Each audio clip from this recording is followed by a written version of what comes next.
Hi అండి. Egg పులుసు అంటే ఎవరికి మాత్రం ఇష్టం ఉండదు చెప్పండి. ఈరోజు నేను డిన్నర్‌లోకైతే ఎగ్ పులుసు అయితే చేశానండి. ఈ గుమగుమలాడే ఎగ్ పులుసుని ఎలా ప్రిపేర్ చేసుకోవాలో చూసేద్దాము. దీనికోసమైతే నేను ఫస్ట్ ఇక్కడ ఎగ్స్‌ని అయితే బాయిల్ చేసుకుంటున్నానండి. బాయిల్ చేసుకున్నటువంటి ఎగ్స్‌ని అయితే మొత్తం ఇట్లా పీల్ ఔట్ అయితే చేసేసుకుంటున్నానండి. చాలా మందికి ఎగ్స్ బాయిల్ చేసినప్పుడు అన్నీ అయితే కరెక్ట్‌గా రావయితే కొన్నైతే పాడైపోతూ ఉంటాయి కదా! ఇక్కడ మీకు టిప్ అయితే చెప్తానండి. ఇలా పగిలిపోకుండా అన్నీ మంచిగా రావాలంటే ఎగ్స్‌ని బాయిల్ చేసేటప్పుడు అందులో కొంచెం సాల్ట్ ఏసుకొని కుక్ చేసుకున్నట్లయితే ఎగ్స్ కరెక్ట్‌గా అయితే వస్తాయండి. చూస్తున్నారు కదా! ఇక్కడ నాకు మంచిగా అయితే వచ్చాయి. ఇంక వాటినైతే మంచిగా చాక్ సహాయంతో క్రాక్స్ అయితే పెట్టేసుకోవాలండి. స్టవ్ ఆన్ చేసుకొని కడాయి పెట్టేసుకొని కొంచెం పసుపు, కొంచెం కారం, కొంచెం సాల్ట్ ఏసేసుకొని మనం ఏవైతే బాయిల్ చేసుకున్నామో ఆ ఎగ్స్ అన్నిటిని అయితే ఇందులో అయితే వేసేసుకొని మంచిగా ఫ్రై చేసుకోవాలండి. అలా ఫ్రై చేసుకోవడం వల్ల ఆ ఎగ్స్‌కి అనేది మంచి స్పైసెస్ అన్నీ మంచిగా పడతాయండి. మనం కర్రీ తినేటప్పుడైతే చప్పగా అట్లా లేకుండా మంచి కారం కారంగా స్పైసీగా అయితే ఉంటాయి. చూడండి ఎగ్స్ అన్నీ అయితే ఇట్లా అయితే మంచిగా కుక్ చేసుకున్నానండి. ఇంక ఏదైతే కుక్ చేసుకున్నామో ఆ ఎగ్స్‌ని అయితే తీసేసుకొని పక్కన పెట్టేసుకొని ఇప్పుడు కర్రీ అయితే ప్రిపేర్ చేసుకుందాము.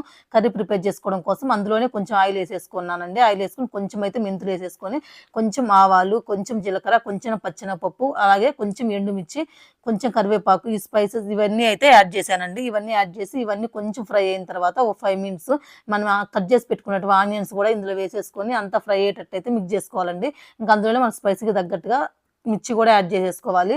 ఇంక ఇది కూడా కొంచెం 5 మినిట్స్ అయితే ఫ్రై చేసుకున్న తర్వాత మనం ఏదైతే అల్లం వెల్లుల్లి పేస్ట్ ఇంట్లో ప్రిపేర్ చేసుకున్నామో అదైతే వేసుకోవాలండి. మంచి ఫ్లేవర్ అయితే వస్తది. అది పచ్చి వాసన పోయేదాకా అయితే మంచిగా ఫ్రై చేసుకొని ఒక మీడియం సైజులో ఉన్నటువంటి ఒక పండిపోయినటువంటి ఒక మీడియం సైజులో ఉన్నటువంటి ఒక 2 టమోటాలు కూడా ఏసేసుకొని అవి కూడా మంచిగా అయితే ఫ్రై చేసుకోవాలండి. మంచిగా టమోటాలు అనేది మంచిగా మెత్తగా అయితే కుక్ అయిపోవాలి. చూస్తున్నారు కదా! ఇలా కుక్ అయినప్పుడు ఇందులో అయితే స్పైసెస్ అన్నీ యాడ్ చేసుకోండి. పసుపు 2 టేబుల్ స్పూన్ల కారం యాడ్ చేసుకోండి. 1 టేబుల్ స్పూన్ వచ్చేసి ధనియాల పొడి, ఒక హాఫ్ టేబుల్ స్పూన్ వచ్చేసి జీరా పౌడర్, ఒక హాఫ్ టేబుల్ స్పూన్ వచ్చేసి గరం మసాలా. ఇప్పుడు మనం వేసినటువంటి స్పైసెస్ అన్నీ అయితే అంతా మిక్స్ అయ్యేటట్లు మంచిగా కలిపేసుకోవాలండి.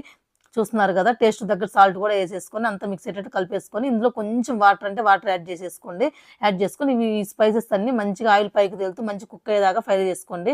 చూస్తున్నారు కదా! ఇలా ఆయిల్ పైకి తేలుతూ ఇలా కుక్ అయినప్పుడైతే మనం ఏమైతే ఎగ్స్ బాయిల్ చేసి పెట్టుకున్నామో అవైతే ఇందులో అయితే వేసేసుకొని ఆ స్పైసెస్ అన్నీ ఆ ఎగ్స్‌కి పట్టేటట్లయితే ఒక 10 మినిట్స్ అయితే కుక్ అవ్వనివ్వండి. ఇంక ఇవి ఇలా కుక్ అవుతున్నప్పుడు మనం చింతపండు అనేది నానబెట్టి పెట్టేసుకోవాలండి. అదంతా అయితే మంచిగా నానిపోయి ఉంటది. ఇలా పిసికేసుకొని ఆ పిట్టంతా తీసి పక్కన ఏసేసుకోవాలండి. పక్కన ఏసేసుకొని నెక్స్ట్ ఆ చింతపండు పులుసును ఈ ఎగ్‌లో అయితే వేసేసుకోండి.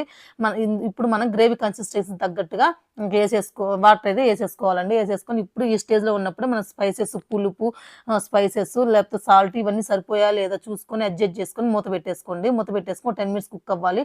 ఇలా ఆయిల్ పైకి తేలుతూ ఉంటది కదా! ఇలా ఆయిల్ పైకి తేలుతున్నప్పుడైతే పైన కొత్తిమీరతో గార్నిష్ చేసేసుకొని మరొక 10 మినిట్స్ మళ్ళీ కుక్ చేసుకోవాలండి. అలా కుక్ చేసుకున్నప్పుడు మళ్ళీ అయితే మూత ఓపెన్ చేసి అయితే చూడండి. చూస్తున్నారు కదా! ఈ కన్సిస్టెన్సీలో ఉంటే మనకు కరెక్ట్‌గా అయితే సరిపోతదండి.